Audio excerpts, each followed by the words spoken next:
नमस्कार, रोक टोक मुंबई न्यूज में आपका स्वागत है। वीडियो थोड़ा लंबा है लेकिन देखिए और सुनिएगा जरूर, क्योंकि विश्व गुरु विश्व बंधु का तो नहीं पता, अडानी के बचाव पर हर कीमत पर उतारू बीजेपी ने विश्व में हिंदुस्तान की साख गिराने पर क्यों मन बना लिया, यह समझ से परे है। पहले बीजेपी ने कहा कि अमेरिकी सरकार मोदी सरकार को उखाड़ फेंकना चाहती है, उनको अस्थिर कर रही है, उनके खिलाफ मीडिया में खबरें छपवाती है। भाई ये तो बहुत गंभीर आरोप है। मोदी जी को तुरंत अपने मित्र ट्रंप जी को फोन करना चाहिए और पूछना चाहिए ऐसा क्यों हुआ। खैर, on a serious note, America ने पलटकर दो टूक जवाब दिया और कहा है कि यह निराशाजनक है कि भारत का सत्तारूढ़ दल इस तरह का आरोप लगा रहा है। अमेरिका दुनिया भर में मीडिया की स्वतंत्रता का चैंपियन रहा है और स्वतंत्र मीडिया ही लोकतंत्र में सरकार को जवाबदेह बनाता है। अडानी को बचाने के लिए नरेंद्र मोदी देश हित को भी परे रखकर अभी क्या क्या करेंगे आप लोग देखते जाइए।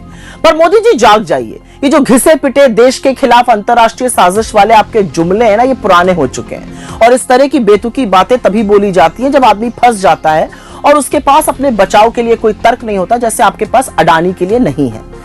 लेकिन क्योंकि आप लोगों ने इतना झूठ बोला है तो उसका क्रमवार जवाब भी सुन लीजिए। पहला आरोप, अडानी मुद्दे में अंतरराष्ट्रीय साजिश है। अच्छा, तो क्या इसी साजिश के चलते अमेरिका में वारंट इशू हुआ, कीनिया में डील रद्द हुई, श्रीलंका में जांच, बांग्लादेश में कोर्ट द्वारा जांच, ऑस्ट्रेलिया में विरोध प्रदर्शन, इजराइल में विरोध हो रहा है? क्या इसी के चलते हो रहा है? आप लोगों को शर्म नहीं आती है? विश्व के इतने देशों में जांच हो रही है और यहां बेशर्मों की तरह पूरी की पूरी सरकार अडानी को बचा रही है, उस अडानी को जिसके चलते देश की छवि बर्बाद हो रही है। यहां सेबी से लेकर ED, CBI, income tax, department of revenue intelligence जैसे संस्थाओं का हाथ बांधकर उनको पंगु बनाकर अडानी के खिलाफ जांच क्यों नहीं होने दे रहे हैं आप लोग? फिर दूसरा आरोप, ओसीसीआरपी रिपोर्ट देश के खिलाफ षड्यंत्र है। बीजेपी में बैठे अडानी के जो दलाल हैं उनको ओसीसीआरपी रिपोर्ट से आपत्ति है, क्योंकि इसी रिपोर्ट के आधार पर पता चला था कि अडानी की 4 लिस्टेड कंपनियों में पब्लिक के पास जो शेयर है उनमें से 13% तो अडानी के जो सहयोगी हैं चांगचुंग लिंग और नासिर अली शबान अली उन्हीं के पास है। हिंदुस्तान में नियम है 25% पब्लिक के पास होना चाहिए, 13% इन्हीं के सहयोगियों के पास है जो नियमों की धज्जियां उड़ाना है। इसी रिपोर्ट के आधार पर आगे की जांच में यह पाया गया कि वही विनोद अडानी के सहयोगी चांगचुंग लिंग और नासिर अली शबान अली ताइवान, दुबई और सिंगापुर से $5 अरब का कोयला हिंदुस्तान में बेच रहे थे, जो बाजार के मूल्य से दुगना था। और इसके चलते कोयले का दाम बढ़ा, बिजली का दाम बढ़ा और हिंदुस्तान के लाखों उपभोक्ताओं ने महंगी बिजली खरीदी। क्या यह आरोप नहीं है कि कोयला और बिजली की ओवर इनवॉइसिंग, उनके जो दाम बढ़ा बढ़ाकर जो पैसा आया उसी से अडानी के शेयर में हेराफेरी हुई? जांच में तो यही पाया गया था। जो इन्वेस्टिगेटिव रिपोर्ट्स आई, किस भारतीय एजेंसी ने इस पूरे रैकेट की जांच की? एक का नाम बता सकते हैं आप? तीसरा आरोप, फ्रांस की मीडिया पार्ट ने 60 गांठ का पर्दाफाश किया। अच्छा, बड़ा एतबार हो गया फ्रांसीसी मीडिया आउटलेट मीडिया पार्ट, उसका हवाला देकर बीजेपी, ओसीसीआरपी, कोई जॉर्ज सोरोस और कांग्रेस को लेकर मनगढ़ंत कहानियां रच रही है। ये कितना दोहरा मापदंड है आपको, और बताती हूं क्यों। क्योंकि ये वही मीडिया पार्ट है जिसने राफेल घोटाले को भी उजागर किया था, आपका नाम लेके किया था, और तब बीजेपी ने उसको भारत के खिलाफ एक साजिश करने वाला अखबार और मीडिया बुलाकर खारिज कर दिया था, और अब उसका हवाला दे रहे हैं। मतलब हिपोक्रेसी की भी सीमा तो होती है भाई। खैर, चौथा आरोप, विदेशी मीडिया पर आश्रित है कांग्रेस। अरे भाई, दोहरे मापदंड तो देखे जाएं पहले आपके। यही विदेशी मीडिया जब मोदी के कसीदे पढ़ेगा तो सबके सब उसका हवाला फिर आप क्यों देते हैं? एक छोटे से अखबार को गलती से द गार्डियन समझकर वो रिपोर्ट क्यों साझा करते हैं? विदेशी मॉर्निंग कंसल्ट जो 200 लोगों का फीडबैक लेकर नरेंद्र मोदी को सबसे पॉपुलर लीडर घोषित कर देता है, उसको उछल कूद कर करके क्यों लगाते हैं हर जगह? जब विदेशी मीडिया आपके लिए अच्छा लिखे तो सिर के बल खड़े होकर दंडवत हो जाते हैं, और जब वो बुरा लिखे तो उनको भारत विरोधी कहते हैं। ये जो मीठा मीठा गप और कड़वा कड़वा थूक है ना, ये थोड़ा दोहरा मापदंड है, ये चलेगा नहीं। लेकिन पांचवा आरोप, और ये बड़ा सनसनीखेज है, जातिगत जनगणना विदेशी एजेंडा है। कैसे भाई?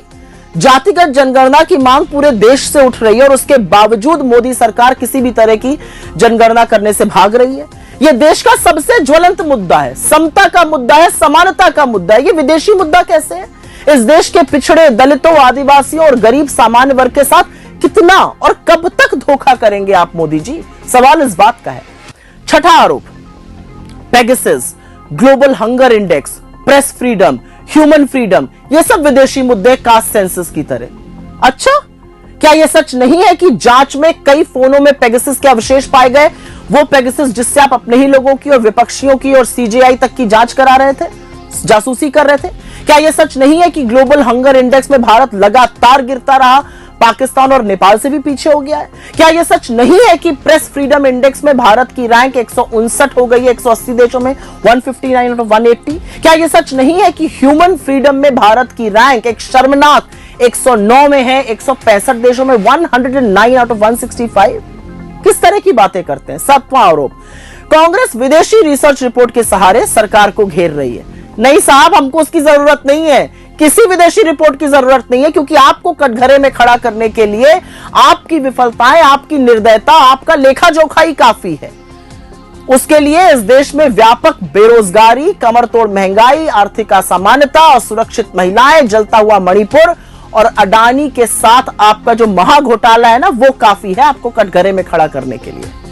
फिर 8वां आरोप आप लोग लगा रहे हैं, विदेशी ताकत भारत की अर्थव्यवस्था को डिरेल कर रही है। अरे किसी को डिरेल करने की जरूरत नहीं, आप उसके लिए काफी हैं। भारत की अर्थव्यवस्था को पटरी से उतारकर उसको नष्ट करने का पूरा काम खुद नरेंद्र मोदी ने किया है। नोटबंदी, गलत जीएसटी, तुगलकी लॉकडाउन जैसे कारणों के चलते बेरोजगारी बढ़ी, आर्थिक असमानता बढ़ी, गुर्बत बढ़ी और आय कम हुई। आज की स्थिति यह है कि देश में जीडीपी गिर रहा है, महंगाई चरम सीमा पर है, आय थम गई है, भयावह बेरोजगारी है, रुपया गिरता ही जा रहा है, और इसके लिए मोदी और सिर्फ मोदी जिम्मेदार हैं, जो कि अडानी के बचाव में जुटे हुए हैं। 9वां आरोप, अडानी को मोदी का रॉकफेलर बुलाना गलत है। ये सही कह रहे हैं, क्योंकि अडानी तो मोदी के रॉकफेलर से कहीं ज्यादा है, वो तो तोता है जिसमें राजा की जान बसती है। क्या यह सच नहीं है कि नरेंद्र मोदी अडानी के जहाज में घूम घूम कर प्रचार करते थे? क्या यह सच नहीं है कि मोदी और अडानी बिल्कुल घनिष्ठ मित्र हैं? क्या यह सच नहीं